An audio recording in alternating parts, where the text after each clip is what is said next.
नमस्कार, मैं जया सिंह, सहायक अध्यापिका केश कुमारी राजकीय बालिका इंटर कॉलेज सुल्तान। आप सभी का सामाजिक विज्ञान की इस कक्षा में मैं बहुत स्वागत करती हूँ। बच्चों, आज हम कक्षा 9 में सामाजिक विज्ञान के अंतर्गत अर्थशास्त्र का पहला अध्याय पढ़ेंगे, संसाधन के रूप में लोग। और आज इस कक्षा में हम इस अध्याय का पहला भाग पढ़ेंगे। बच्चों, आइए आज इस अध्याय में हम जिन महत्वपूर्ण विषयों पर चर्चा करेंगे, पहले हम उसको जान लेते हैं। इस पाठ का परिचय यानी संसाधन के रूप में लोग कहे गए हैं, क्यों कहे गए हैं, इसके बारे में जानेंगे। और इसके अंतर्गत हम मानव पूंजी में निवेश और मानव संसाधन में निवेश, इन दोनों टॉपिक को पढ़ेंगे। इसके पश्चात हम पुरुष और महिलाओं के आर्थिक क्रियाकलाप यानी जो उनकी आर्थिक गतिविधियां हैं उसके विषय में जानेंगे। फिर हम जनसंख्या की गुणवत्ता और उसके अंतर्गत आज हम शिक्षा के विषय में चर्चा करेंगे। बच्चों, ये सभी टॉपिक आज हमारे अध्ययन का प्रमुख केंद्र बिंदु रहेंगे। आइए बच्चों, हम अपनी शुरुआत करते हैं और शुरुआत सबसे पहले हम परिचय से करेंगे।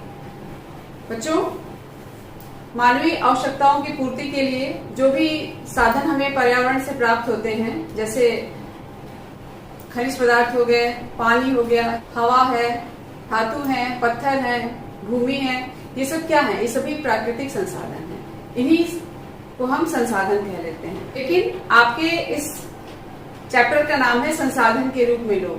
तो मानव कैसे संसाधन हो सकता है? बच्चों, हमारे यहाँ उत्पादन के 4 कारक बताए जाते हैं। जैसे पहला तो है भूमि, फिर श्रम, फिर भौतिक पूंजी और लास्ट में मानव पूंजी। तो ऊपर की जो तीनों कारक हैं, इनका प्रयोग कौन करता है? मानव ही तो करता है, क्योंकि मानव के पास ही बुद्धि विवेक होता है और वो अपने बुद्धि विवेक से भूमि का भी प्रयोग करता है, श्रम का भी प्रयोग करता है और जो भौतिक पूंजी है उसका प्रयोग करता है। तो इन सब बातों को देखा जाए तो मानव भी एक संसाधन है। आइए हम शुरुआत करते हैं। संसाधन के रूप में लोग वर्तमान उत्पादन कौशल और क्षमताओं के संदर्भ में किसी देश के कार्यरत लोगों का वर्णन करने का एक तरीका है। आप देखिए, उत्पादन कौशल जो प्रोडक्शन करता है, जिसके अंदर ये क्षमता होती है कि वो प्रोडक्शन कर सके और वो प्रोडक्शन जो है देश को समृद्ध कर सके। और क्या है? क्षमताओं, यानी उसके अंदर स्किल हो, इतना गुण हो, उसके अंदर इतना वो गुण हो कि वो जितना भी उत्पादन कर रहा है वो सारे देश के सामने ले आ सके और उसका अधिक से अधिक फायदा अपने देश को करा सके या अपने अर्थव्यवस्था को करा सके। बच्चों, किसी भी देश के लोगों की यह योग्यता और कौशल ही उन्हें अपने देश के सकल राष्ट्रीय उत्पाद में योगदान करने की क्षमता प्रदान करती है। फिर आइए देखिए, अन्य संसाधनों की भांति जनसंख्या भी एक संसाधन है जिसे मानव संसाधन कहा जाता है। जनसंख्या जहाँ पर लोगों की संख्या ज्यादा हो, और ये मानव संसाधन ही कहलाती है। ये जनसंख्या जो है किसी भी देश के लिए दायित्व से अधिक परिसंपत्ति है। परिसंपत्ति यानी एसेट, जिसका हम अधिक से अधिक प्रयोग करके अपने देश की अर्थव्यवस्था को मजबूत कर सकते हैं। इसके अंतर्गत मैं आपको ये बताना चाहूंगी कि जनसंख्या को दायित्व न समझा जाए, परिसंपत्ति यानी एसेट। इसका तात्पर्य है कि होता ऐसा है कि लोग ये सोचते हैं कि अरे हमारे देश में तो जनसंख्या बहुत अधिक है, अगर कम जनसंख्या होती तो हम अधिक से अधिक कुछ प्रोग्रेसिव वर्क कर सकते हैं। लेकिन यहाँ पर ध्यान देने वाली बात यह है कि उस जनसंख्या को हम एसेट कैसे बनाएं। उसके लिए क्या करना होगा? सबसे ज्यादा हमें शिक्षा, प्रशिक्षण और स्वास्थ्य की सुविधाओं पर ध्यान देना होगा। और जब हम इन पर ध्यान देंगे तो जो जनसंख्या हमें नकारात्मक अनुभव करा रही है वो हमारे लिए एक एसेट यानी सकारात्मक पहलू हो जाएगा और उनका प्रयोग करके हम अपने देश के आर्थिक वृद्धि में सहयोग कर सकते हैं। तो मैं उम्मीद करती हूँ बच्चों, आपको समझ में आ गया होगा कि दायित्व से अधिक परिसंपत्ति यानी जनसंख्या जो है परिसंपत्ति के रूप में ही प्रयोग की जाती है, तभी हम उसे संसाधन के रूप में कह सकते हैं, क्योंकि आपके अध्याय का नाम ही है संसाधन के रूप में लोग। जब शिक्षा, प्रशिक्षण और चिकित्सीय सेवाओं में निवेश किया जाता है तब जनसंख्या मानव पूंजी में परिवर्तित हो जाती है। यहाँ पर एक नया शब्द आया आपके सामने, मानव पूंजी। मानव पूंजी कौशल और उनमें निहित उत्पादन के ज्ञान का स्टॉक है।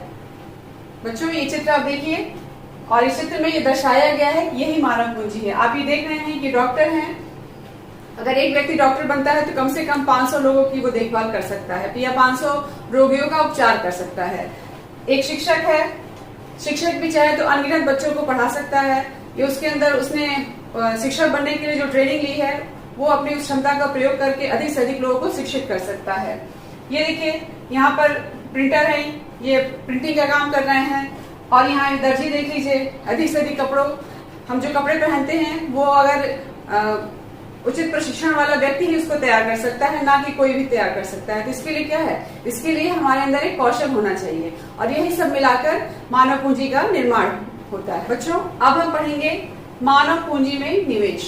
मानव पूंजी में निवेश शिक्षा, प्रशिक्षण और स्वास्थ्य सेवाओं के द्वारा किया जा सकता है। भौतिक पूंजी की ही भांति देश की उत्पादक शक्ति में वृद्धि करता है। जैसा कि मैंने आपको बताया कि मानव के पास ही बुद्धि विवेक होता है, और वो अपने बुद्धि विवेक के प्रयोग से ही भौतिक पूंजी का प्रयोग करके देश की अर्थव्यवस्था को बढ़ावा दे सकता है। अधिक शिक्षित या बेहतर प्रशिक्षित लोगों की उच्च उत्पादकता के कारण होने वाली अधिक आय और साथ ही अधिक स्वस्थ लोगों की उच्च उत्पादकता के रूप में इसे देखा जाता है। और जब लोग अधिक स्वस्थ होंगे, उनका स्वास्थ्य अच्छा होगा, उनकी मन स्थिति अच्छी रही होगी, तो वो भी अपने दिमाग का प्रयोग उत्पादन कार्यों में लगाएंगे, जिससे हमारी अर्थव्यवस्था मजबूत हो सकेगी। बच्चों उच्च आय से केवल शिक्षित वर्ग को ही लाभ नहीं होता, बल्कि इसका लाभ अप्रत्यक्ष रूप से उन लोगों को भी होता है जो स्वयं प्रत्यक्ष रूप से उतने शिक्षित नहीं है या जिन्हें उतनी अच्छी स्वास्थ्य सुविधाएं प्राप्त नहीं है। बच्चों मानव पूंजी में निवेश के द्वारा जनसंख्या को उत्पादक परिसंपत्ति में बदला जा सकता है। इसके अंतर्गत हम 3 महत्वपूर्ण बातें करेंगे, जैसे सभी के लिए शिक्षा और स्वास्थ्य, आधुनिक प्रौद्योगिकी के प्रयोग में औद्योगिक और कृषि श्रमिकों के प्रशिक्षण। बच्चों आपको याद होगा कि भारत में हरित क्रांति आई थी। हरित क्रांति के बाद गेहूं के उत्पादन में बहुत ज्यादा परिवर्तन आया, उसके बहुत ज्यादा प्रोडक्शन होने लगा गेहूं का। उसके बाद औद्योगिक क्रांति आई, फिर सूचना क्रांति आई। इस तरह की क्रांति के आने के बाद जैसे जैसे लोग इनसे परिचित होते गए, वैसे वैसे उनके अंदर जो उनका कौशल था वो भी विकसित होने लगा, और धीरे धीरे वो विकास जो है हमारे देश की अर्थव्यवस्था से जुड़ता चला गया।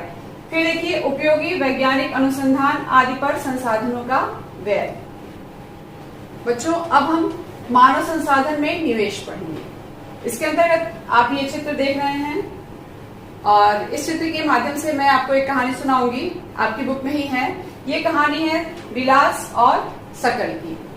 सबसे पहले हम इस कहानी के माध्यम से आपको समझाने का प्रयास करते हैं। बच्चों ये 2 कहानियां हैं, एक सकल की कहानी है और एक विलास की कहानी है। तो सबसे पहले हम सकल की कहानी पढ़ेंगे। 2 मित्र थे, सकल और विलास, और ये एक ही गांव में रहते थे।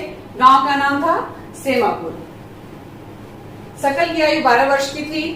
उसकी माँ शीला घर का कामकाज देखती थी, और उसके पिता बूटा चौधरी खेतों में काम करते थे। उसके चाचा भी थे, वो भी मैट्रिक पास थे, लेकिन उनको नौकरी नहीं मिली थी, तो वो घर में ही बैठते थे।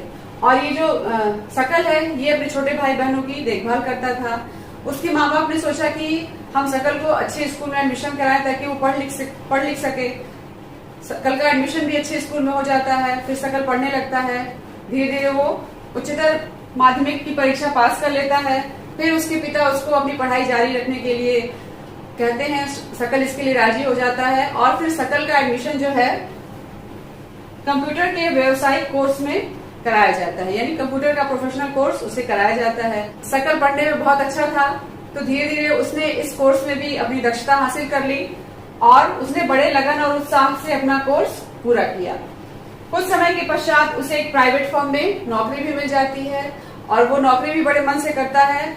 और उसने कुछ ऐसा अनुसंधान किया, उसने एक नए प्रकार का सॉफ्टवेयर डिजाइन किया, और उस सॉफ्टवेयर डिजाइन का फायदा ये हुआ कि फर्म को अपनी बिक्री बढ़ाने में सहायता मिली, और जब इससे बिक्री बढ़ी तो उसके बॉस ने भी उसको प्रमोशन दिया, और वो एक अच्छे सैलरी के साथ आगे बढ़ता गया। दूसरी कहानी आपकी देखिए, ये है विलास की कहानी। विलास 11 वर्ष का था और वो सकल के ही गांव में रहता था, जैसा कि मैंने आपको शुरू में ही बताया। विलास के पिता महेश एक मछुआरे थे, मछली बेचने का काम किया करते थे। विलास जब केवल 2 वर्ष का था तो उसके पिता की मृत्यु हो गई थी। उसकी माँ गीता ने मछलियां बेचकर अपने परिवार को पाला पोसा था। वह जमींदार के तालाब से मछलियां खरीदती और निकट के बाजार में ले जाकर बेच देती थी। वह मछलियां बेचकर एक दिन में केवल 150 रुपए कमा पाती थी। विलास गठिया का रोगी था। उसकी माँ के पास इतने पैसे नहीं थे कि वह उसे किसी डॉक्टर को दिखा पाती और वह स्कूल भी नहीं जा सका, क्योंकि उनकी आर्थिक स्थिति इतनी अच्छी नहीं थी कि वो स्वास्थ्य पर ध्यान दे सकें, और न ही उन्होंने विलास की शिक्षा की व्यवस्था भी की। उसकी पढ़ने में रुचि भी नहीं थी। वह खाना पकाने में अपनी माँ की मदद किया करता था और अपने छोटे भाई की देखभाल करता था। कुछ समय पश्चात उसकी माँ भी बीमार पड़ गई तथा उनकी देखभाल करने वाला अब कोई नहीं था। माँ जो उनके परिवार का इनकम का सोर्स थी वो भी बीमार पड़ गई, तो उस काम को अब विलास ने संभाल लिया। अब वो भी क्या करता था, वो मछलियों को बेचने लगा और जो मछलियों को बेचने से जो इनकम प्राप्त होती थी उससे वो अपने घर की देखभाल करने लगा। विलास भी उसी गांव में मछलियां बेचने के लिए बाध्य हुआ। अपनी माँ की तरह वह भी कम ही कमा पाता था। बच्चों, ये जो अब हम दोनों कहानियों से जो निष्कर्ष निकलता है उसकी चर्चा करेंगे। देखिए, सबसे पहले है कि सकल की शिक्षा ने उसके श्रम की गुणवत्ता बढ़ाई, जिसके कारण उसकी कुल उत्पादकता में वृद्धि हुई, क्योंकि कुल उत्पादकता देश की समृद्धि में योगदान देती है। फिर दूसरा देखिए, विलास को उसके जीवन के आरंभिक भाग में कोई शिक्षा या स्वास्थ्य सेवा नहीं मिली। वह अपनी माँ की भांति ही मछलियों को बेचता था और उन्हीं को बेचकर अपना जीवन यापन करता था, इसलिए वह अपनी माँ की ही तरह एक अकुशल श्रमिक का वेतन पाता था। जो मानव संसाधन में शिक्षा और स्वास्थ्य में निवेश करने से एक अच्छा परिणाम सामने आ सकता है और देश की समृद्धि में भी योगदान दिया उसने। एक उदाहरण मैं आपको देना चाहूंगी जापान का। जापान में कोई प्राकृतिक संसाधन नहीं है, लेकिन जापान ने अपना सारा निवेश मानव संसाधनों पर किया है। जापान ने लोगों के शिक्षा और स्वास्थ्य पर विशेष निवेश किया, जिसका परिणाम ये हुआ कि जापान एक विकसित देश के रूप में हमारे सामने है। बच्चों, अब हम पढ़ेंगे पुरुष और महिलाओं के आर्थिक क्रियाकलाप। इसके आर्थिक क्रियाकलाप क्या है या आर्थिक गतिविधियां क्या हैं? वे सभी क्रियाएं जिनसे व्यक्ति को धन या आय की प्राप्ति होती है और जिससे हमारी मानवीय आवश्यकताओं या इच्छाओं की पूर्ति होती है, वे सभी आर्थिक गतिविधियां कही जाती हैं या आर्थिक क्रियाकलाप कहे जाते हैं। उदाहरण के लिए मैं आपको बता दूं, जैसे खेती करना, व्यापार करना, उद्योग धंधे लगाना या पशुपालन करना, ये सभी क्या है? ये सभी हमारी आर्थिक गतिविधियां हैं। तो आइए देखते हैं कि आर्थिक क्रियाकलाप के अंतर्गत हम क्या पढ़ेंगे।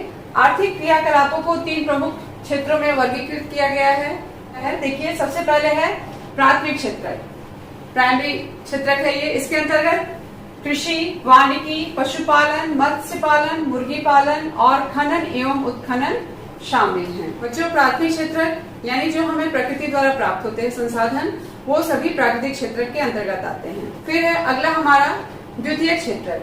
इसमें विनिर्माण शामिल है, जैसे गन्ने के रस से चीनी और गुड़ का बनाया जाना।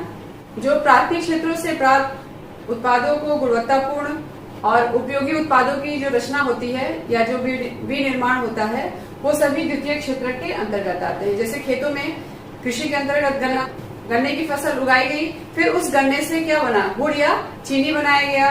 फिर अगला है हमारा तृतीय क्षेत्र।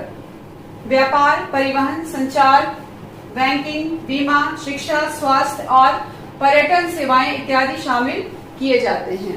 तृतीय क्षेत्र को सेवा क्षेत्र भी कहा जाता है और इसके अंतर्गत देखिए व्यापार, परिवहन यानी जो प्राथमिक क्षेत्र में कृषि से जो भी हमें उत्पाद प्राप्त होता है, उसका हम द्वितीय क्षेत्र में क्या करते हैं? विनिर्माण करते हैं, जैसे गन्ने के रस से चीनी और गुड़ बनाते हैं, और फिर परिवहन के साधनों का यूज करके या उनके माध्यम से हम देश के अनेक हिस्सों में उन सामानों को पहुंचाते हैं और ये देश की जनता तक पहुंच पाता है। जो ये सारी आर्थिक क्रियाएं थी। अब हम आर्थिक क्रियाओं के 2 भाग जानेंगे। देखिए, पहली है बाजार क्रियाएं और दूसरी है गैर बाजार क्रियाएं। बाजार क्रियाएं क्या है? देखिए, इसमें वेतन या लाभ के उद्देश्य से की गई क्रियाओं के लिए पारिश्रमिक का भुगतान किया जाता है। इनमें सरकारी सेवा सहित वस्तु या सेवाओं का उत्पादन शामिल है। दूसरी देखिए, गैर बाजार क्रियाएं क्या हैं? इससे अभिप्राय स्व उपभोग के लिए उत्पादन है। उदाहरण के लिए महिलाओं का घरेलू कार्य करना, बच्चों की देखभाल करना आदि। लेकिन इसी में एक उदाहरण यही है कि अगर जो पुरुष खेतों में काम करते हैं या जो धन अर्जित करके ले आते हैं घरों में, तो वो उनका काम जो है वो बाजार क्रियाओं के अंतर्गत आ जाता है। और भारत में ये भिन्नता पुरुष और महिलाओं के बीच ही विद्यमान है। घर में अपने परिवार के पालन पोषण के लिए महिलाएं जो भी कार्य करती हैं, उसके लिए उन्हें कोई भुगतान नहीं किया जाता। इसके अलावा उनकी सेवाओं को भी राष्ट्रीय आय से नहीं जोड़ा जाता है। महिलाओं को उनकी सेवाओं के लिए तब भुगतान किया जाता है जब वो श्रम बाजार में आ जाती हैं। जैसे कि उदाहरण के लिए मैंने आपको बताया, विलास की माँ जब मछली बेचने जाती थी तो जितना वो मछली बेचती थी उससे जो आय प्राप्त होती थी वो उसकी, एक तरीके से देखा जाए तो वो उसका भुगतान था। अधिकांश महिलाएं ऐसी हैं जिनके पास बहुत निम्न स्तर की शिक्षा प्राप्त है उन्हें, और उनका कौशल भी बहुत अच्छा नहीं है। अतः इन सब कारणों को ध्यान में रखते हुए महिलाओं को पुरुषों की अपेक्षा कम भुगतान किया जाता है। इनका जो भुगतान होता है या जो वेतन दिया जाता है वो पुरुषों की अपेक्षा कम होता है। अधिकांश महिलाएं प्राथमिक क्षेत्रों में काम करती हैं, जैसे कृषि उत्पादन में लगी रहती हैं। इसके अलावा भी वो ऐसे क्षेत्रों में भी काम करती हैं जहां पर नौकरी की कोई गारंटी नहीं होती है, कानूनी सुरक्षा का अभाव होता है, अनियमित रोजगार होता है। ऐसी स्थिति में ना ही उन्हें प्रसूति अवकाश मिल पाता है, न ही शिशु देखभाल और अन्य जो सामाजिक सुरक्षा से संबंधित अधिकार होते हैं वो उन्हें प्राप्त नहीं हो पाते हैं। इसके विपरीत जो उच्च शिक्षा और उच्च कौशल से प्राप्त महिलाएं होती हैं, उनको पुरुषों के बराबर ही वेतन भी मिलता है और उनको वो सारी सुविधाएं प्रदान की जाती हैं जो उनके लिए जरूरी होती हैं। कुछ महिलाओं ने सामान्य नौकरियों के अलावा प्रशासनिक सेवाओं में भी प्रवेश किया है, जहां पर वैज्ञानिक और उच्च प्रौद्योगिकी सेवा के उच्च स्तर की आवश्यकता पड़ती है। बच्चों, अब हम पढ़ेंगे जनसंख्या की गुणवत्ता और उसके अंतर्गत हम शिक्षा की बात करेंगे। जनसंख्या की गुणवत्ता ये साक्षरता दर, व्यक्तियों के स्वास्थ्य और देश के लोगों द्वारा प्राप्त कौशल निर्माण पर निर्भर करती है। अतः ऐसा माना जाता है कि साक्षर जनसंख्या और स्वस्थ जनसंख्या ये किसी भी देश की अर्थव्यवस्था का मजबूत आधार होती है। तो आइए उसके अंतर्गत हम सबसे पहले शिक्षा की बात करेंगे। शिक्षा ने समाज के विकास में बहुत ही ज्यादा योगदान दिया है। देखिए, शिक्षा के द्वारा राष्ट्रीय आय और सांस्कृतिक समृद्धि में वृद्धि होती है।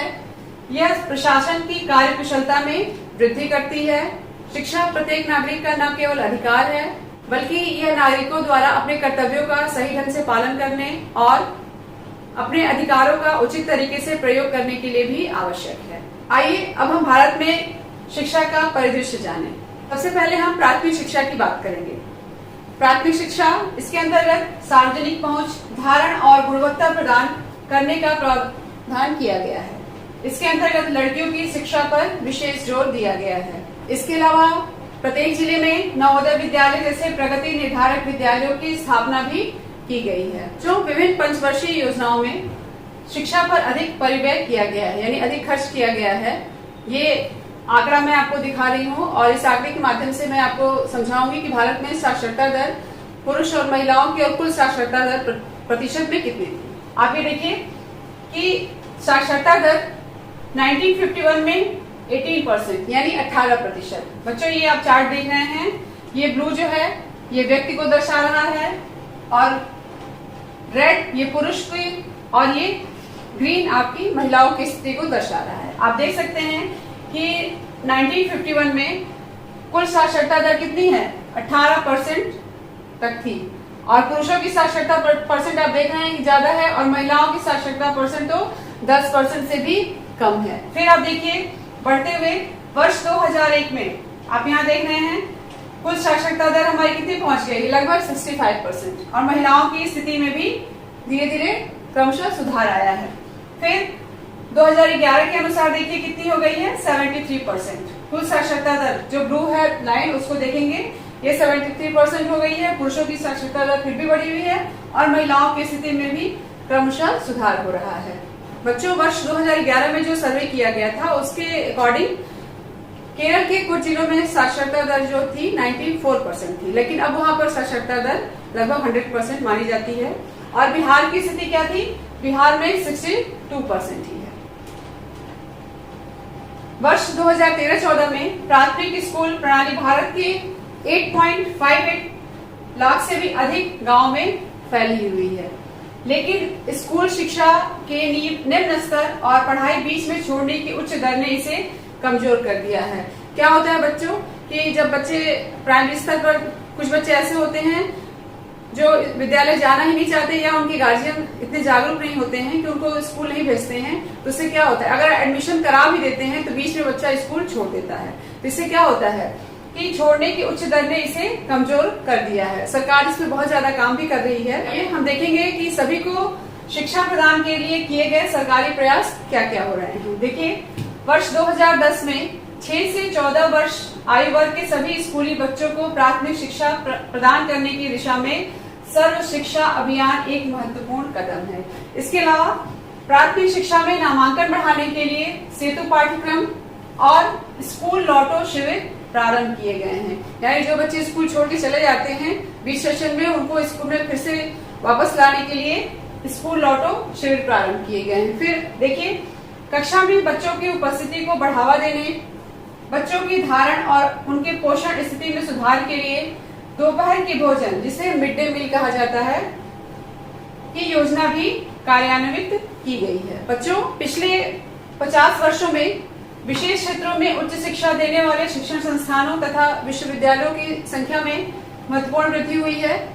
देखिए, मैं आपको एक चार्ट दिखाऊंगी और ये चार्ट उच्च शिक्षा के संस्थानों की संख्या, नामांकन और संकाय को दर्शाता है। आप देखेंगे कि 12वीं पंचवर्षीय योजना में उच्च शिक्षा में 18 से 23 वर्ष आयु वर्ग के नामांकन में 25.2% तक की वृद्धि और 2017-18 एवं 30% 2020-21 तक करने का प्रयास किया गया है। बच्चों, ये चार्ट देख रहे हैं, ये आपके कॉलम बने हुए, 5 कॉलम बने हुए हैं। एक में वर्ष है, एक में महाविद्यालयों की संख्या, फिर विश्वविद्यालयों की संख्या, विद्यार्थी और शिक्षक, यूनिवर्सिटी एवं कॉलेज। आप ये देख सकते हैं कि वर्ष 1951 में, जो 1950-51 में महाविद्यालय कितने थे? 750 और विश्वविद्यालयों की संख्या 30 थी। विद्यार्थी कितने थे? 2,63,000 और शिक्षक, यूनिवर्सिटी एवं कॉलेज कितने थे? लगभग 24,000। लेकिन यही संख्या आते आते 2016-17 में आप देख रहे हैं कि महाविद्यालयों की संख्या कितनी हो गई है? 42,338 और विश्वविद्यालयों की संख्या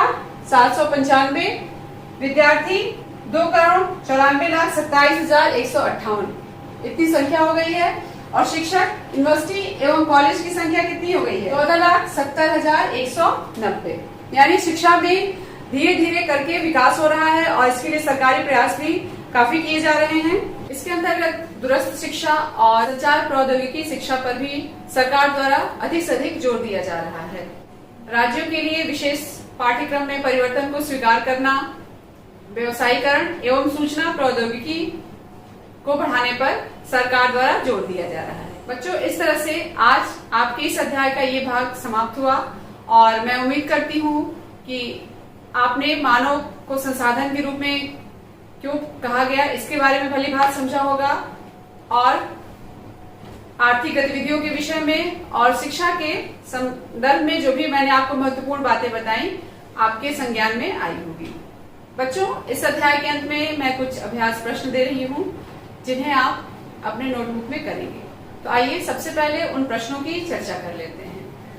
पहला प्रश्न है आपका, मानव पूंजी निर्माण से क्या अभिप्राय है? बच्चों, इसके अंतर्गत जैसा कि मैंने आपको बताया कि अगर मानव को उच्च शिक्षा, स्वास्थ्य और प्रशिक्षण दिया जाए तो मानव पूंजी के रूप में उसको हम बदल सकते हैं। दूसरा प्रश्न है आपका, मानव संसाधन को सबसे श्रेष्ठ संसाधन क्यों माना जाता है? मैंने आपको समझाया कि उत्पादन के कारकों के विषय में आपको मैंने बताया था और उसमें मैंने आपको बताया कि मानव के पास बुद्धि और विवेक होता है, अगर वो इनका उपयोग करे तो सभी कारकों का प्रयोग कर सकता है। फिर है आर्थिक क्रियाएं क्या हैं? व्याख्या कीजिए। वे सभी क्रियाएं जो उत्पादन के द्वारा राष्ट्रीय आय में वृद्धि करती हैं वे सभी आर्थिक क्रियाएं कहलाती हैं। इसके अंतर्गत मैंने आपको बाजार क्रियाएं और गैर बाजार क्रियाएं बताया हुआ है। फिर है आपका, शिक्षा की आवश्यकता क्यों है? बच्चों, इस प्रश्न से संबंधित काफी डिटेल आपसे चर्चा हुई है, तो मैं उम्मीद करती हूँ कि आप इस प्रश्न को जरूर लिख लेंगे। फिर 5वां प्रश्न है आपका, प्राथमिक शिक्षा में नामांकन के लिए कौन से प्रयास किए गए। बच्चों, इसके अंतर्गत आप सेतु पाठ्यक्रम और स्कूल लौटो शिविर के विषय में लिखेंगे। बच्चों, इस तरह से ये 5 प्रश्न है आपके, और मैं उम्मीद करती हूँ कि इस अध्याय का ये पहला भाग आपको भली बात समझ में आया होगा। आप इन सभी प्रश्नों के उत्तर आप नोटबुक में लिख लीजिएगा। धन्यवाद।